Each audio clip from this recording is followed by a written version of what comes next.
بسم اللہ الرحمن الرحیم الحمد للہ والصلاة والسلام علی رسول اللہ. تفریعات على اصل شرعیت التصرف بعد النهی ويتفرع من هذا حكم البيع الفاسد والإجارة الفاسدة والنذر بصوم يوم النحر وجميع صور التصرفات الشرعية مع ورود النهي عنها. فقلنا البيع الفاسد يفيد الملك عند القبض باعتبار أنه بيع ويجب نقضه باعتبار كونه حراما لغيره، وهذا بخلاف نكاح المشركات ومنكوحة الأب ومعتدة الغير ومنكوحته ونكاح المحارم والنكاح بغير شهود، لأن موجب النكاح حل التصرف وموجب النهي حرمة التصرف، فاستحال الجمع بينهما فيحمل النهي على النفي. فأما موجب البيع ثبوت الملك وموجب النهي حرمة التصرف، وقد أمكن الجمع بينهما بأن يثبت الملك ويحرم التصرف. أليس أنه لو تخمر العسير في ملك المسلم يبقى ملكه فيها ويحرم التصرف؟ ما قبل کے اندر یہ بات آ چکی کہ افعال شرعیہ جب نہیں کے ذریعے سے منہی عنہ ہو جاتے تو وصفاً اگرچہ وہ مشروع نہیں ہوتے، ان کو کرنا اچھا نہیں ہوتا، گناہ کا کام ہے، لیکن نہیں کے بعد بھی ذات کے اعتبار سے وہ مشروع رہتے ہیں.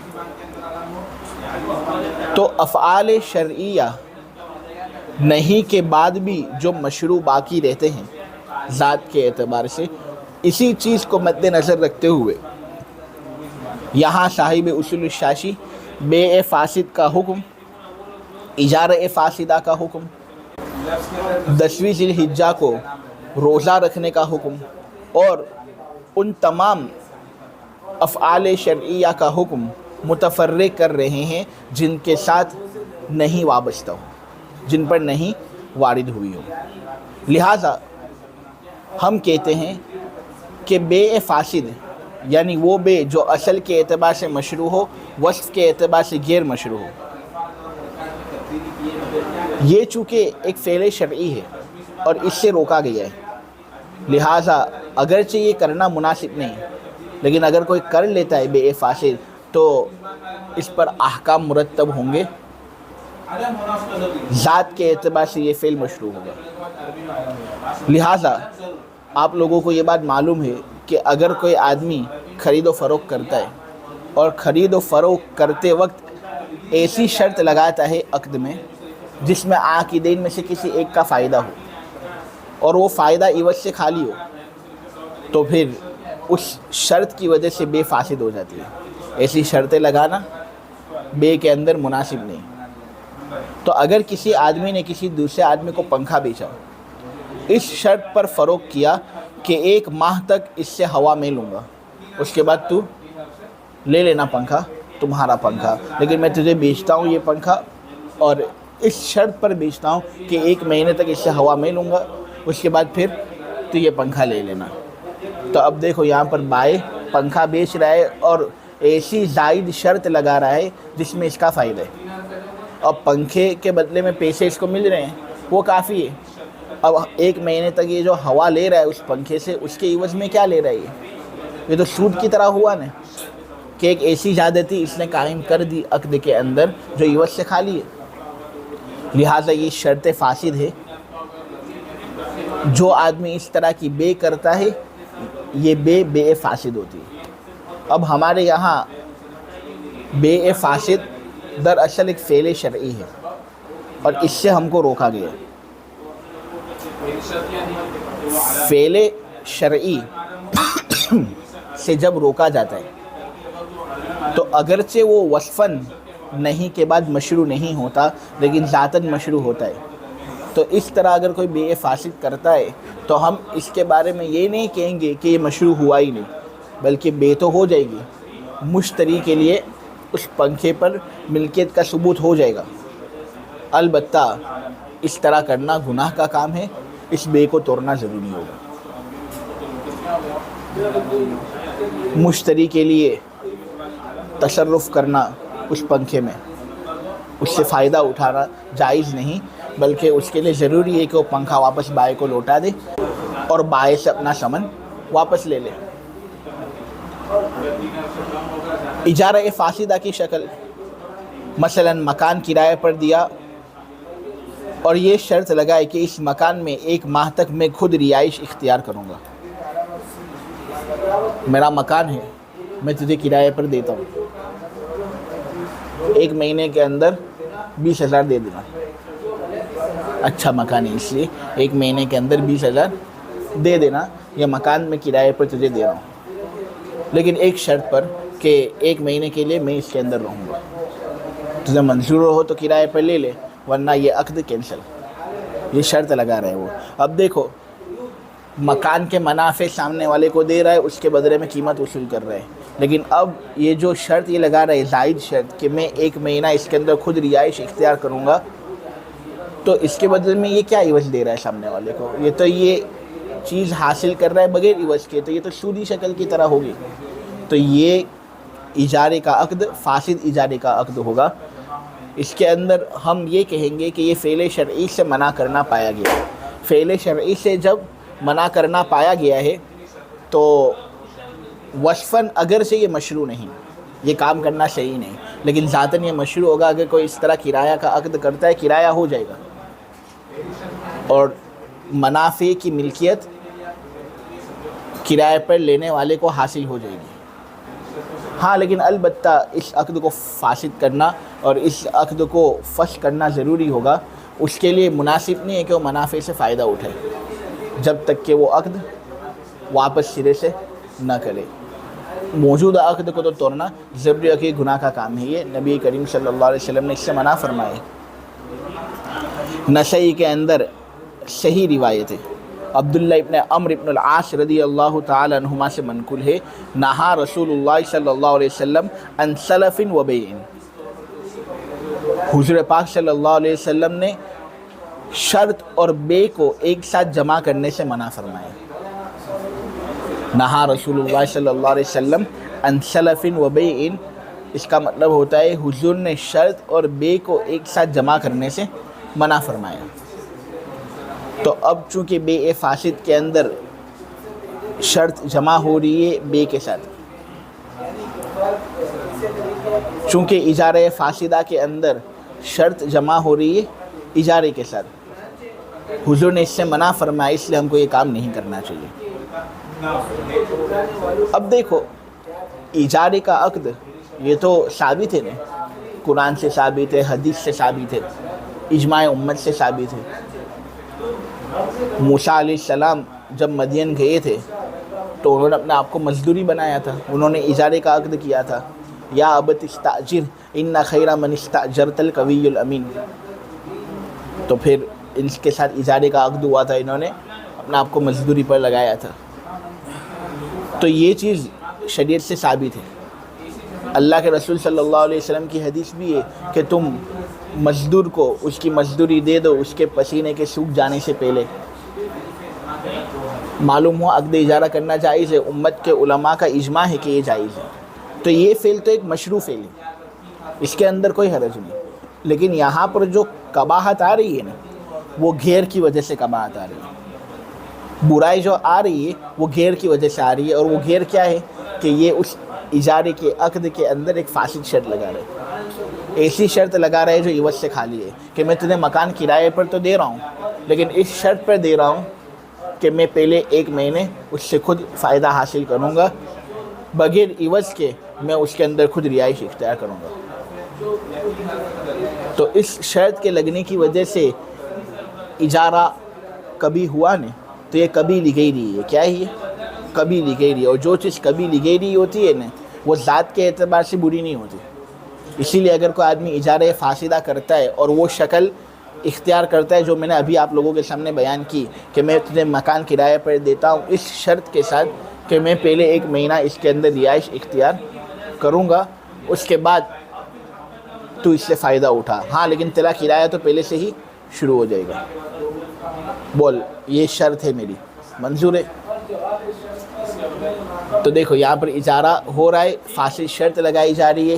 نہا رسول اللہ صلی اللہ علیہ وسلم عن سلف و بیع، اس لیے یہ چیز بری ہے، نہیں کرنی چاہیے. لیکن کر لی تو اجارے کا عقد فی نفسی تو اچھی چیز ہے نا، ثابت بالسنہ، ثابت بالقرآن اور ثابت بالاجماع ہے. اس لیے یہ ذات کے اعتبار سے مشروع ہو جائے گا، اجارہ صحیح ہو جائے گا. اس اجارے کے صحیح ہونے کی وجہ سے، مشروع ہونے کی وجہ سے احکام بھی مرتب ہوں گے. یعنی اس گھر کے منافع پر ملکیت کرائے پر لینے والے کو حاصل ہو جائے گی. یعنی جو شخص کرائے پر اس گھر کو لے رہا ہے، ٹھیک ہے، جو شخص کرائے پر اس گھر کو لے رہا ہے، اس گھر کی جو منفعت کی ملکیت ہے نا، وہ اس کو حاصل ہو جائے گی. ہاں البتہ ثبوت ملک اور ہے اور مملوک چیز سے فائدہ اٹھانا اور ہے. ثبوت ملک اور ہے اور مملوک چیز سے فائدہ اٹھانا اور ہے. بہت سی چیزیں ایسی ہوتی ہے کہ ہم اس کے مالک تو ہوتے ہیں لیکن ہمارے لیے فائدہ اٹھانا جائز نہیں ہوتا. میں مثال دوں آپ کو. ایک آدمی کے پاس شیرے انگور تھا، شیرے انگور تھا، گریپ جوس تھا، وہ اس سے فائدہ اٹھا سکتا ہے یا نہیں؟ اٹھا سکتا ہے، کوئی حرج نہیں. لیکن اس کے پاس وہ شیرے انگور کئی دنوں تک پڑا رہا اور پھر بالآخر ہوا یہ کہ اس کے اندر کھٹا پن پیدا ہو گیا، جھاگ پھینکنے لگا وہ، اور اس کے اندر تیزی اور اشتداد کی صفت آ گئی، جس کی وجہ سے ماہر لوگ دیکھ کر ہی کہنے لگے کہ اب یہ شیرے انگور باقی نہ رہا بلکہ یہ تو شراب اور خمر ہو چکا ہے.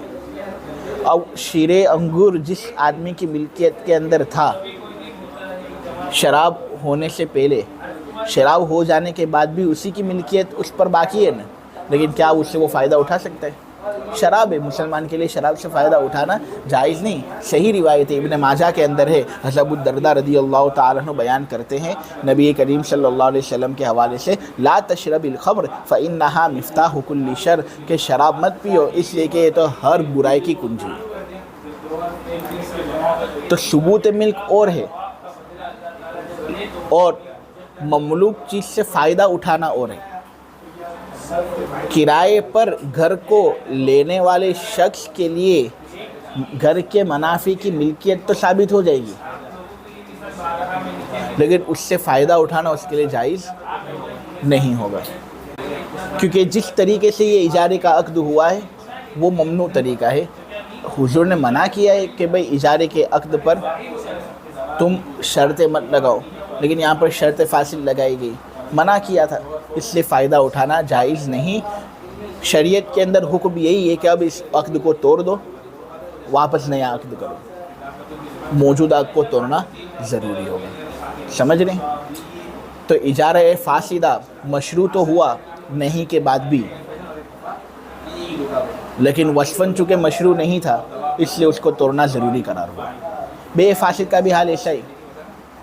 کوئی آدمی پنکھا بیچتا ہے سامنے والے کو، لیکن یہ شرط لگا کر بیچتا ہے کہ میں تجھے یہ پنکھا دے دیتا ہوں 5,000 میں، لیکن ایک شرط یہ لگاتا ہوں کہ 1 مہینے تک اس سے میں ہوا لوں گا، اس کے بعد پھر تو لے لینا. تو اب یہاں بے فاسد ہوئی ہے. بے فاسد کیوں ہوئی ہے؟ کیونکہ یہاں پر ایسی شرط عقد کے اندر لگائی گئی جو عوض سے خالی ہے، اور جس میں متعاقدین میں سے کسی ایک کا فائدہ ہے، بائع کا فائدہ ہے، اور اس کے بدلے وہ کوئی عوض بھی نہیں دے رہا. تو اس شرط کے لگنے کی وجہ سے بے فاسد ہو گئی. اب فعل شرعی ہے، اس سے روکا گیا ہے. ہمارے یہاں حکم یہ ہے کہ فعل شرعی سے جب روکا جاتا ہے نا تو ذاتاً تو وہ مشروع ہوتا ہے، وصفاً وہ مشروع نہیں ہوتا. تو یہ بے فاسد بھی مشروع ہو گئی. اگر کوئی اس طرح کی بے کر لیتا ہے اور پھر مشتری اس مبی پر، اس پنکھے پر قبضہ کر لیتا ہے، تو قبضہ کر لینے کے بعد ملکیت مشتری کے لیے اس مبی پر ثابت ہو جائے گی. لیکن ثبوت ملک اور ہے، مبی سے فائدہ اٹھانا اور ہے. ثبوت ملک اور ہے، مبی سے فائدہ اٹھانا.